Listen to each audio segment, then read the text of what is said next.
Hi. So today we're going to read An Egg is Quiet by some of our new favorite authors, Diana Aston, and our favorite illustrator, Sylvia Long. An illustrator, if you remember, is the person who draws all the pictures for the books. And these pictures in these books are really beautiful. So today we're going to be reading about, I'm thinking, some eggs.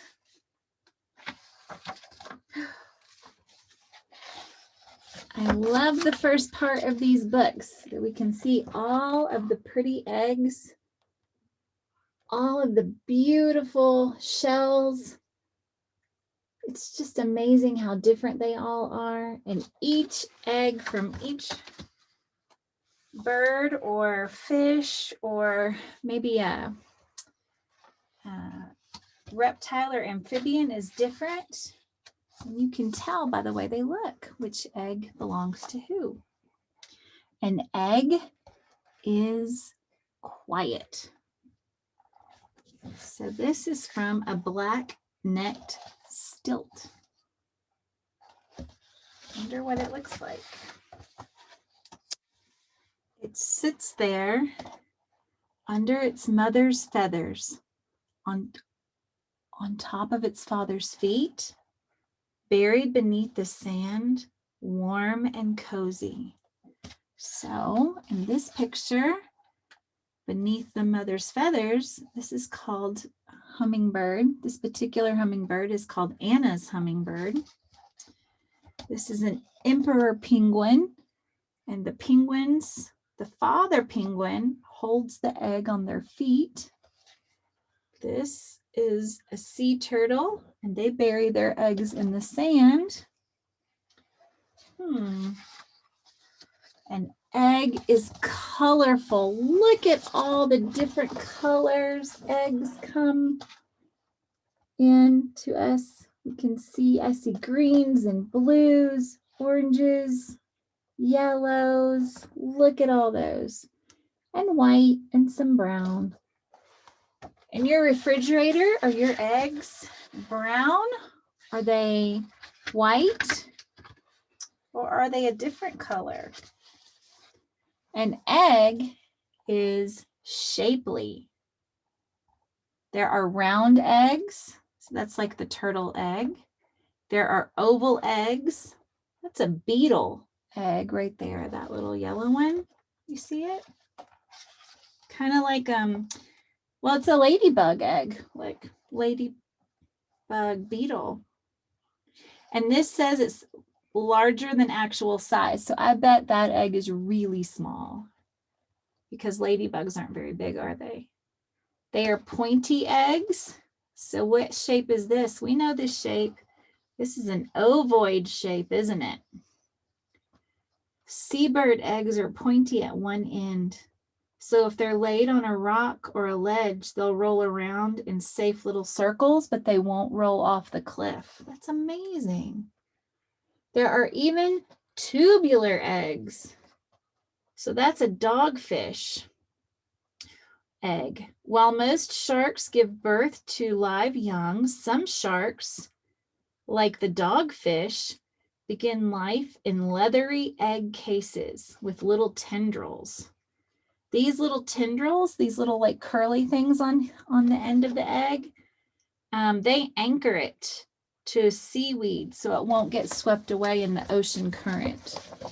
So let's see, can you see that? Look at those tendrils, those curls on that egg. That doesn't look like the egg that we have in our refrigerator, does it? An egg is clever. What do you think they mean by that? The markings on some eggs help them blend in with their surrounding, and that is called camouflage. Camouflage is the egg's way of hiding. Do you remember when we talked about that in the butterfly book? And we saw those butterflies whose wings kind of looked like leaves. Do you remember that? Look, it looks like some of these eggs kind of look like rocks. Wonder which one the egg is and which one the rock is. I see an egg right here. Do you? An egg might be speckled to resemble the rocks around it, or it might be gray, the color of the mud by a lake. An egg does not want to be eaten by a raccoon or a snake or a fox or an insect because it wants the chance to be born. An ostrich egg can weigh as much as 8 pounds. It is so big and so round, it takes 2 hands to hold one egg. And hummingbird eggs are the size of a jelly bean. It would take 2,000 hummingbird eggs to equal the size of an ostrich egg. So eggs come in different sizes. You see that?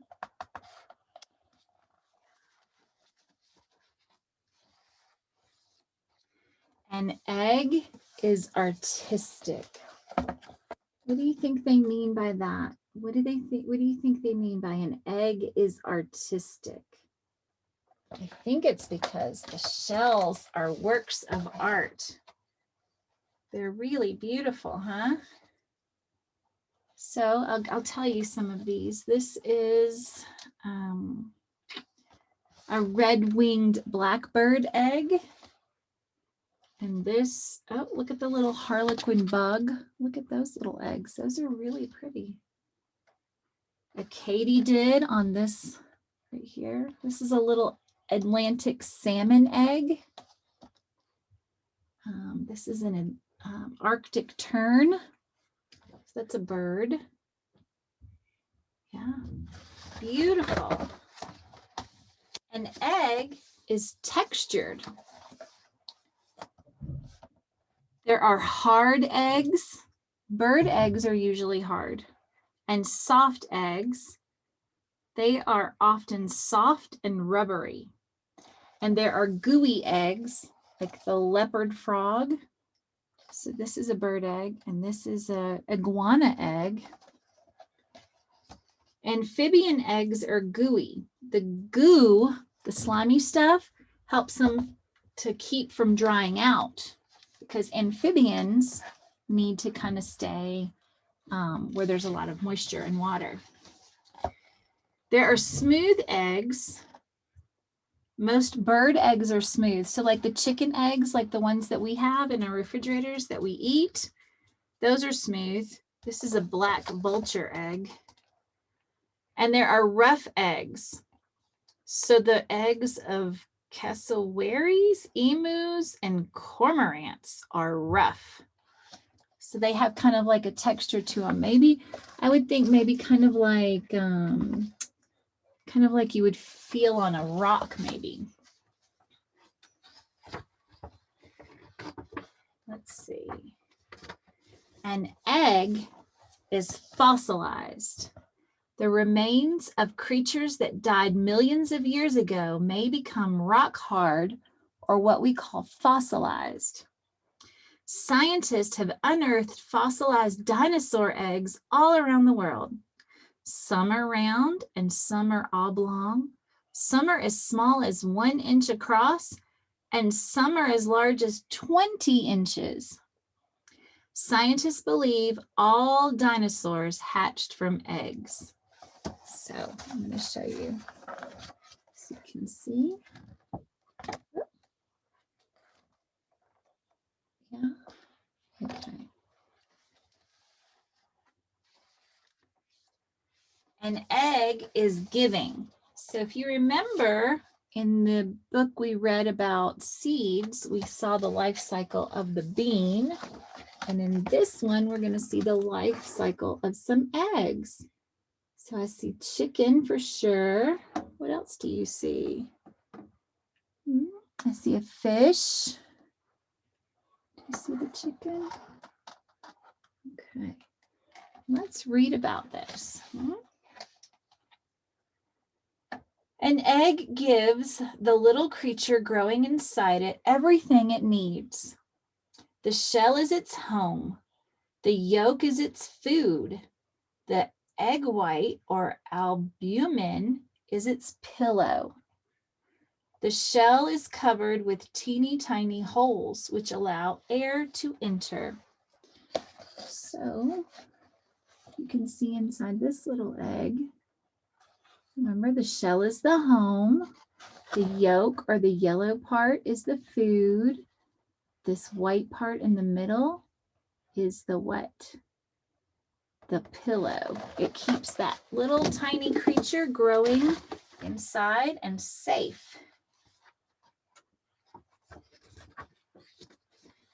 An egg is quiet. Then suddenly, oh, what do you think is going to happen? I see some feet. I see an egg. Oh, do you see a crack in that egg? I do. An egg is quiet. Then suddenly, what do you think? An egg is noisy. Look at those little, these are called black-necked stilt nestlings. So we've seen the black-necked stilt eggs throughout this book, and now we know what they look like when they hatch. Really cute, huh?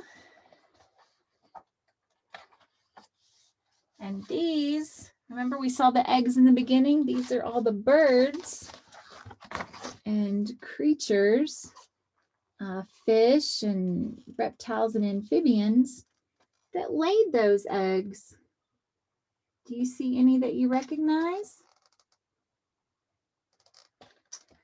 Well, I hope you learned a lot about eggs. I really enjoyed reading this book to you. I learned a lot too. I'll see you soon. Bye.